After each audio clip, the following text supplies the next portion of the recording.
Hi guys, happy Thursday. We'll wait a minute until everyone joins, but we're making an Italian favorite, pasta fazooool, as we call it, pasta fagioli. So it's an Italian bean soup with little pasta in it, and mine has a little bit of a twist because I use 3 different kinds of beans: lentils, white beans, and chickpeas. Great texture, wonderful nutrients in there, and so much flavor. So we'll wait another second and then we'll get started, but you should have a big hefty pot. I'm using my Le Creuset Dutch oven pot, and it should be starting to get warm by now. So just turn yours on, medium-ish heat. And then I'm just gonna add to it 2-ish tablespoons of extra virgin olive oil just to start getting that warm. Are we joining? Do we need another minute to get ourselves together? 1 more minute. All right, 1 more minute? Okay, cool.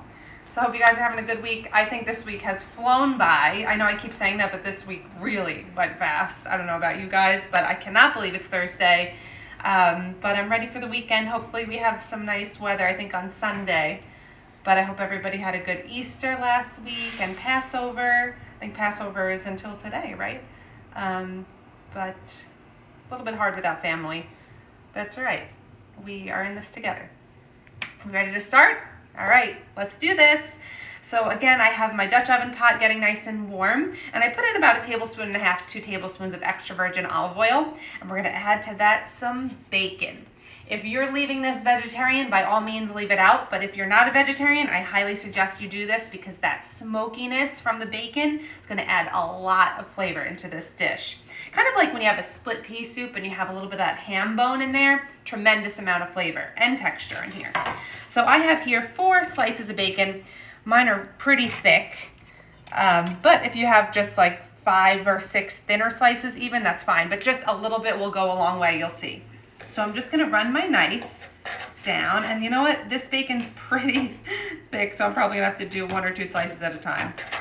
So just slice down, and you can even, a lot of times I use chicken scissors for this because it actually works even better, and it does not have to be perfect. I'm sawing at it because mine's a little bit tough to cut because this is really thick cut bacon, but it's going to render down, and it's really just a flavor component, but you wanna cut it pretty small.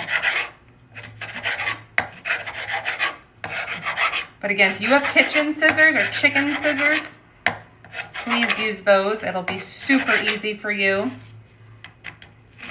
We're just cutting up that bacon. Mine is super smoky. This is applewood smoked bacon, which I love. Has a great smell and flavor. Your whole house is gonna smell like bacon in a few minutes. So this is just gonna render. So what does render mean? That means all the fat in the bacon is gonna kind of melt and become a part of our soup and sauce. And we'll cook our vegetables in that bacon fat. All right, and the bacon, I like my bacon a little bit crispy, but in this case, we'll just let it start to brown. It doesn't have to be super crispy. All right, so look at that. That's 4 slices of bacon. I'm just gonna put that in my pot. And when it's nice and hot, it'll start to sizzle. But right now, it's still getting warm. And now we can start to chop our veggies. So we have some carrots. I always say when you're cooking with carrots, you don't want to use those baby carrots that are already peeled. They have less flavor when they're cooked. Not sure why, just because they've been kind of rinsed and peeled and cut, and I think it's better to use this always when you're cooking. So I have here a few carrots. You're going to want about 1 cup worth of diced carrot. So let's peel it up. I just peeled it with this. Peel it with the peeler. And if you have any questions along the way, guys, about anything at all, it can be about what my favorite color is, I don't care. Ask away, makes it a lot more fun.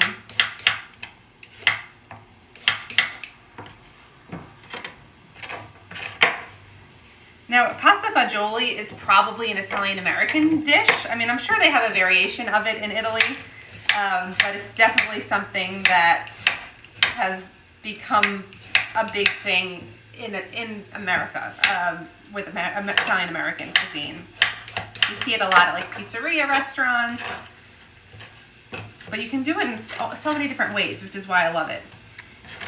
All right, we'll set those peels aside. Quick question from Julia. Wanting to know how many people this will feed.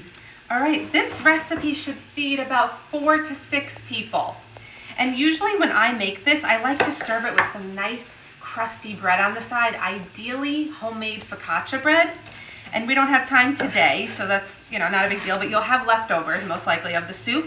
So maybe tomorrow or on the weekend, make yourself some homemade focaccia. It's really pretty easy to make. I actually really like Tyler Florence's recipe, as well as Anne Burrell's recipe, both on foodnetwork.com and the Food Network Kitchen app. Highly recommend those.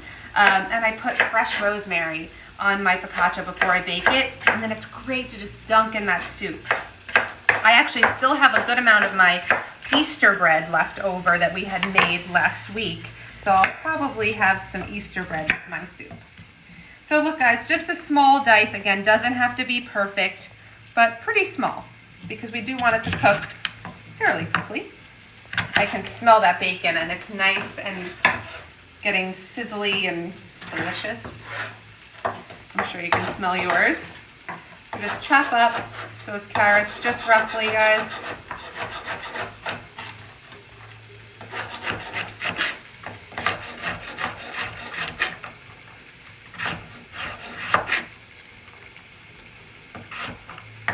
Just as even size as possible, just so we can have everything cook together.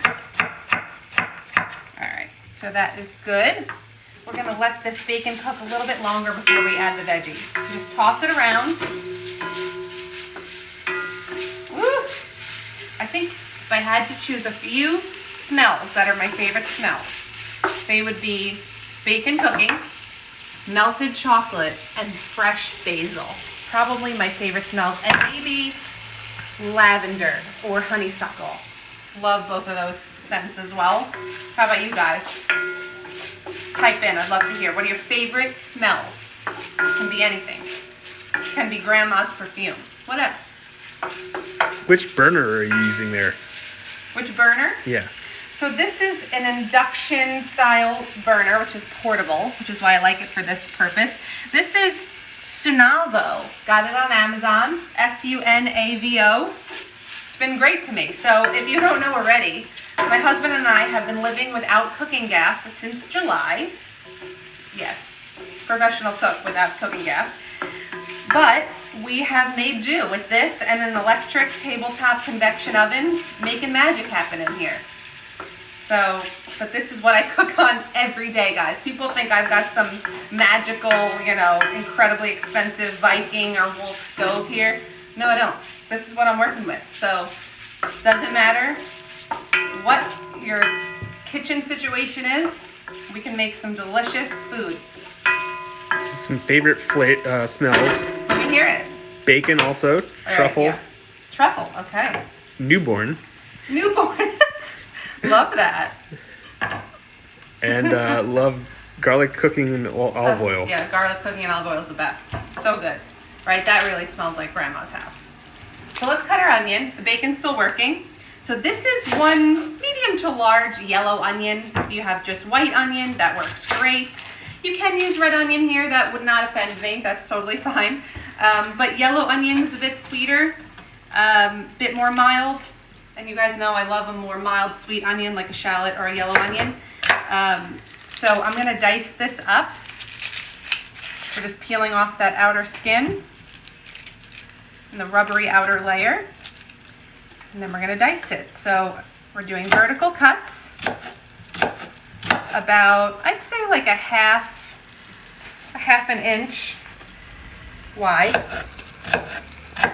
And then 2 cuts horizontal, just be careful, like that. And then run your knife vertically down. And we have a beautifully diced onion. And again, this is fuss free. It doesn't have to be perfect. Just try to get them as uniform size as possible.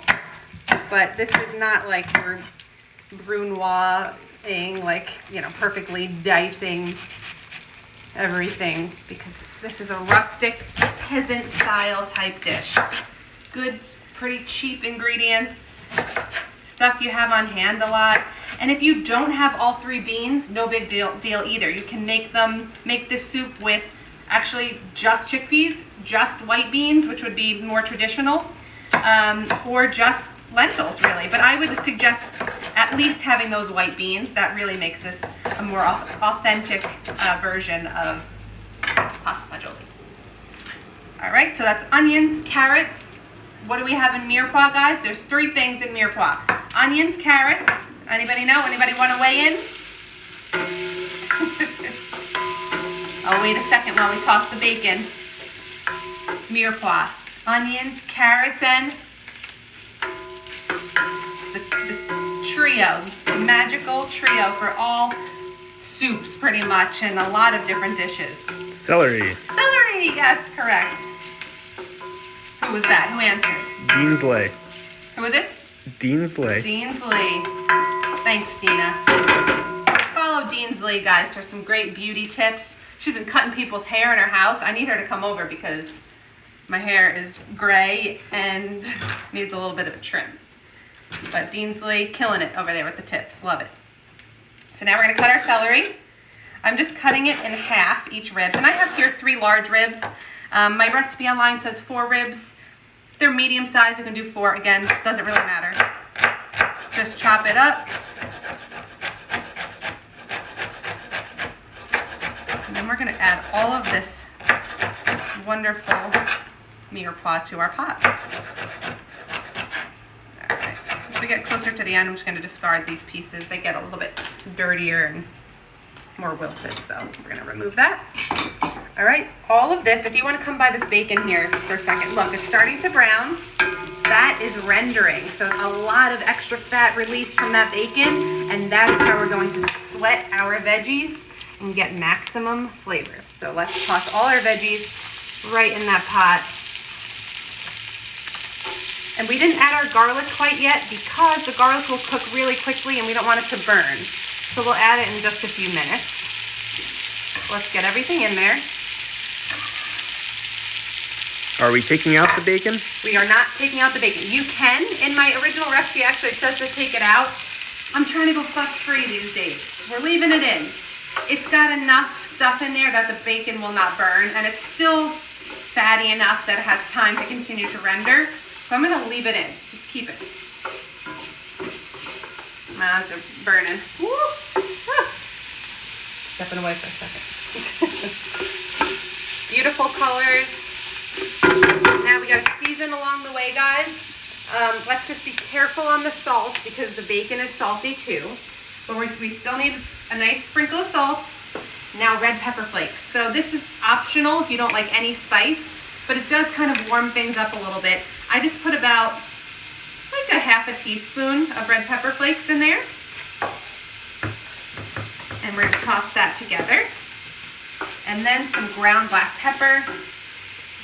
If you have it pre-ground, that's fine. I always suggest getting this, guys. I got this from Costco. It really makes a big difference. You get a much better fresh pepper flavor. And you can control the grind. It's nice, really good. Toss. And then another thing that I always put in soups, because it adds a great, almost tea-like savory flavor, bay leaves. So I have here 3 small, or if you have 2 big ones, that's great. Toss those in. Any questions so far? Nothing? All right. No questions, but lots of comments. Smells are amazing right now. Great. Well, we're going to add another amazing smell right about now. So we're going to chop up 2 big sprigs of fresh rosemary. Another smell that combined with that bacon, it's just like, can we bottle that? Make a candle? Let's call Yankee Candle and tell them rosemary bacon scent for the candle. We want it. So I make, and one day maybe, well actually I will, this Saturday I'm making Latin style arepas. So arepas are these kind of cornmeal style pancakes. Let's add this chopped up rosemary to our pot. They're kind of cornmeal style pancakes, and they're stuffed with all different kinds of fillings. They do meats, they do eggs, avocado, all different things, cheese. So I am making them with my lovely cousin. So it's my husband's cousin's wife, but I call her my cousin, Betsa. She's from Venezuela, and she makes amazing arepas. So we're going to be making them together live on Saturday morning at 10 a.m. but she's gonna show us how to make the actual arepa pancake part, and I'm gonna show her what I would fill them with. So kind of my own take on a Venezuelan arepa. It's gonna be so much fun. So I'll post these ingredients again, guys. You should definitely try to join us. But it's actually pretty easy. But with that recipe, I'm gonna be making a rosemary candied bacon with a little maple glaze, and it's gonna go inside. It's gonna be so, so good. You're gonna love it. All right, smelling great. The onions are starting to soften now. So that tells me we can put in our garlic. So let's chop up our garlic. I have here 3 cloves. We just want to chop off that woody end first and discard it. See that little end here? Just cut that off. And now we're just going to take our knife, horizontal, smash, starts to break it up.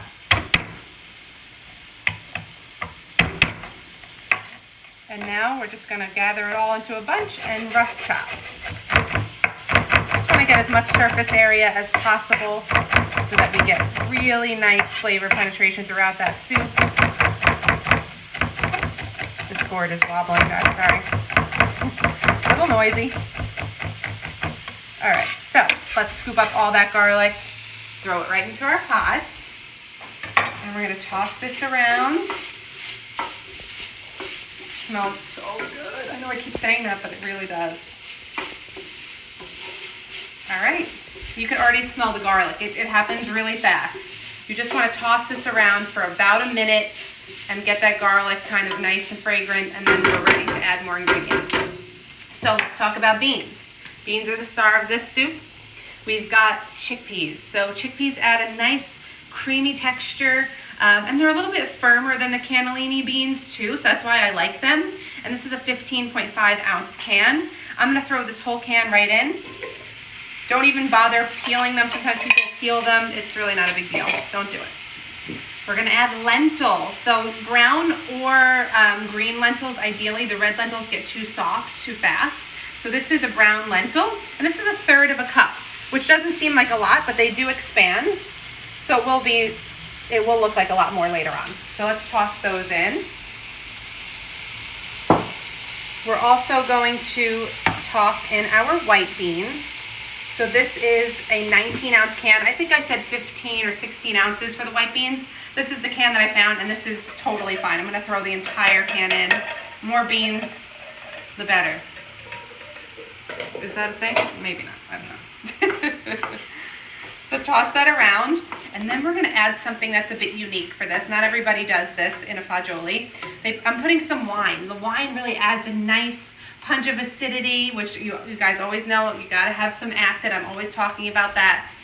So whether it's lemon juice or some wine, I'm using a nice kind of crisp Sauvignon Blanc white wine. And I'm gonna use about 1 cup. So we're gonna put that in right now and just kind of let it bubble and almost reduce just for a second, just to get the sharp acidity out and just mellow it out and add a beautiful, bright, wonderful flavor to our soup. So 1 cup worth.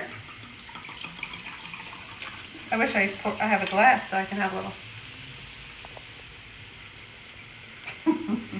I know some of you are definitely drinking this. I need to start doing that. Pour that in. Any questions so far? We're doing all right? It's pretty easy. Oh, smells good. And for those of us just joining now, can you just tell us what you're making and what's in it so far? Okay, so we are making pasta fagioli soup. It's an Italian style bean soup, which we'll put in some little pasta later on. I'm doing my own take on it, which has 3 different kinds of beans. We've got brown lentils, chickpeas, and white cannellini beans. And in this pot, we've got some bacon that we rendered down. We've got all 3 beans, carrots, onions, celery, garlic, some fresh rosemary, some red pepper flakes, salt, pepper, and some white wine. So that just smells incredible. And now we're gonna add some tomato. So the tomato also adds some acidity, also some sweetness as well, and a bright red color, of course, adds a lot of flavor. I'm adding a 14.5 ounce can. I think my recipe calls for 2 cups of canned diced tomato. This is what I have on hand. This will have to do for now. So again, guys, we're being flexible. This is a time when we have to just use what we've got. And this is one of those dishes that is super forgiving. So really, really easy. I do have a question. Wanting to know if you can freeze any leftovers. Absolutely, guys. So just let it kind of come to room temperature. Stick it in a container or Pyrex or something with a nice tight sealed lid. Pop it in your freezer. Freezes beautifully. And then just thaw it in your refrigerator before you want to eat it, maybe a day in advance. It'll take a little bit to thaw. And then put it in a pot like this and just heat it up through. Or you could even probably scoop it and put it in the microwave. Portion it out. It freezes wonderfully. It's a great make-ahead meal. All right, so tomato is all in there. I'm going to add another bit of salt because we added quite a bit more ingredients. So add a nice pinch of salt, and we'll taste it later on and see if we need more, so we don't need to go crazy. Add a little more pepper.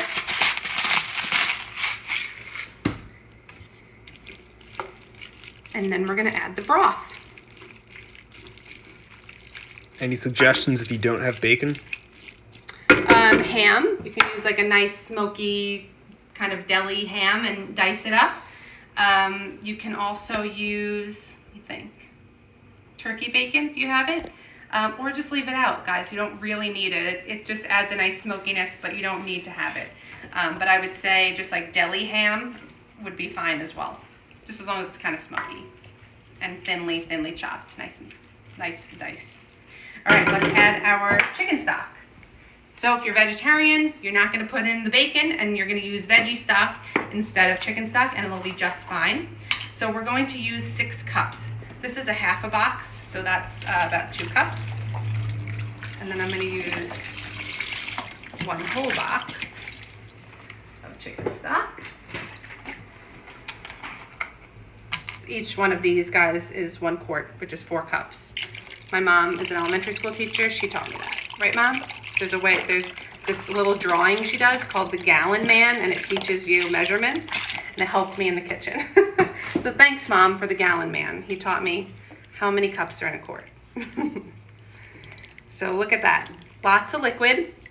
Now we're going to let that boil and simmer with the lid off. That'll allow some of the liquid to reduce out, just giving us a little bit of a thicker soup.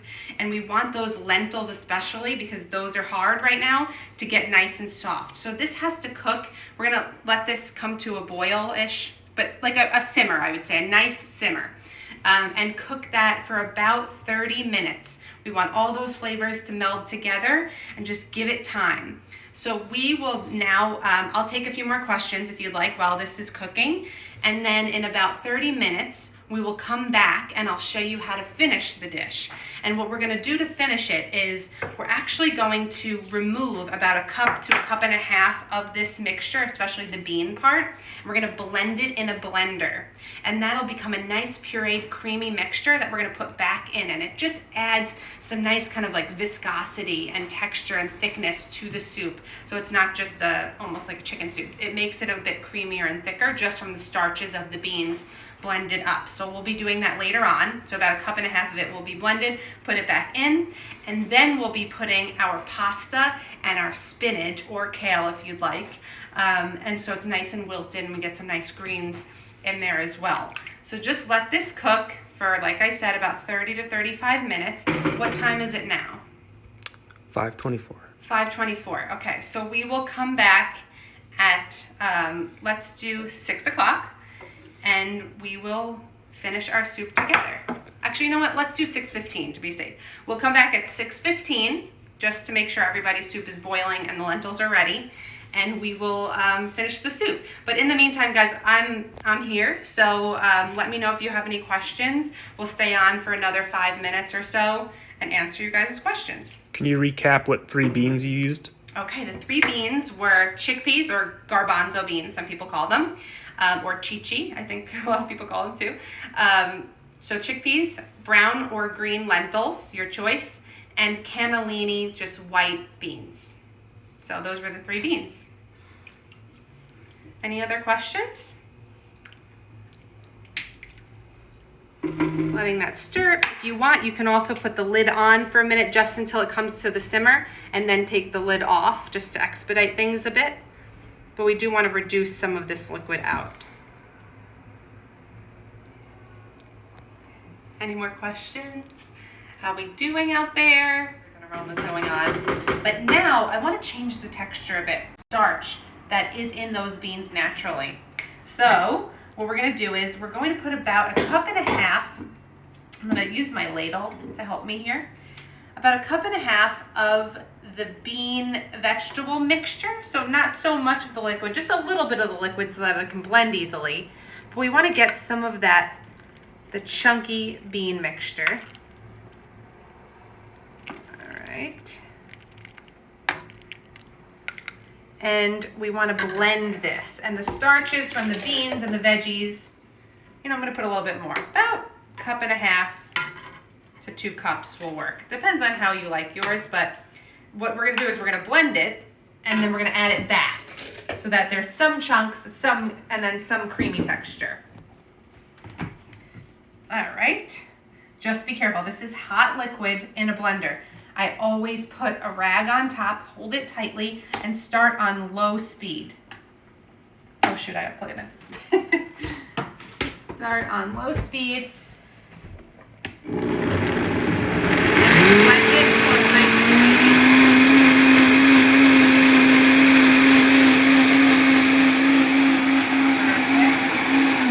That looks great. Super simple. Open it up. Careful, now you can get a facial. And pour this mixture right back in. And then mix it up.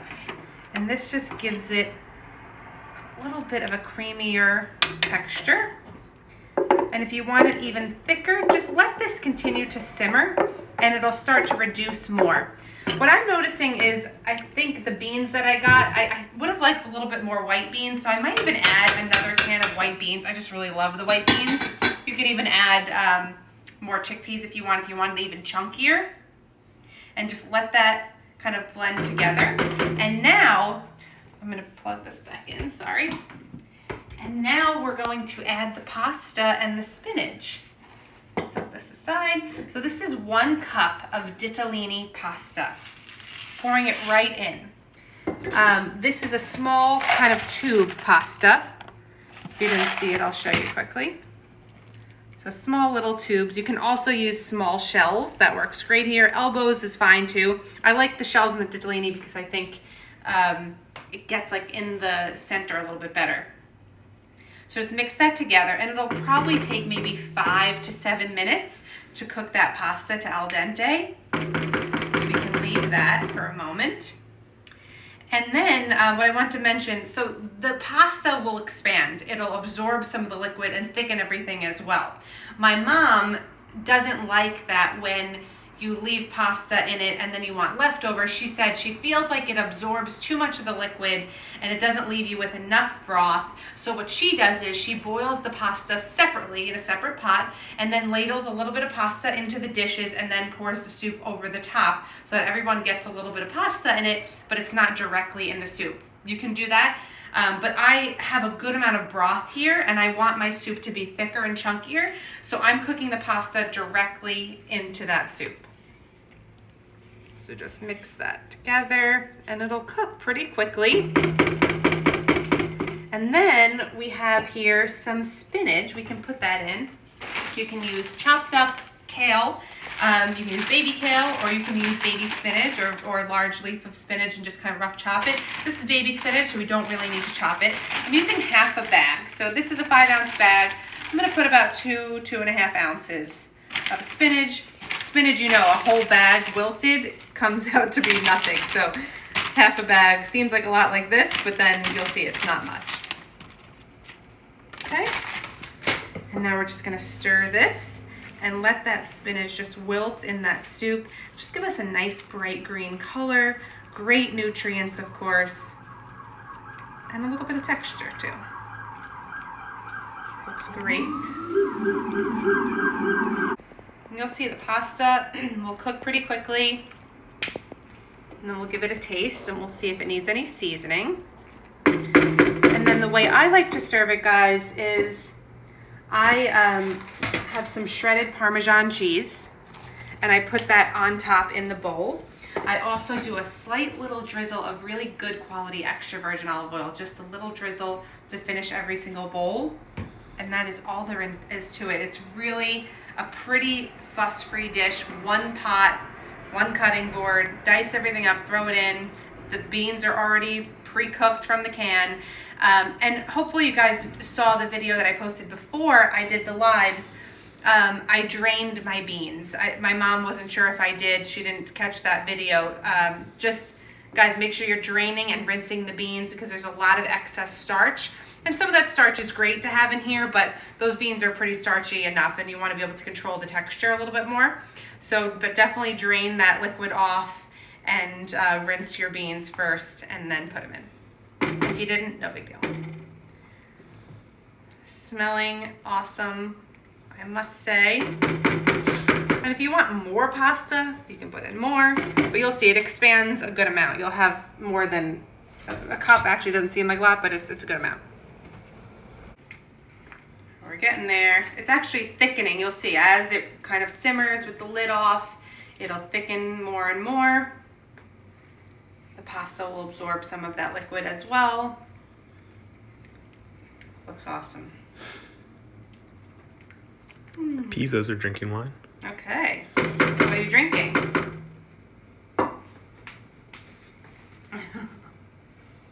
Tell us. And again, guys, let me show you quick. Just stand by. I'll show you what I'm going to do on Saturday.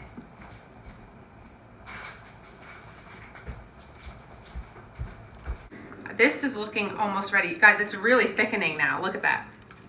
Really, really thickening. So let me try the pasta again. We should be pretty much there. Let's fish one out. Oh. Gotta find them. There they are.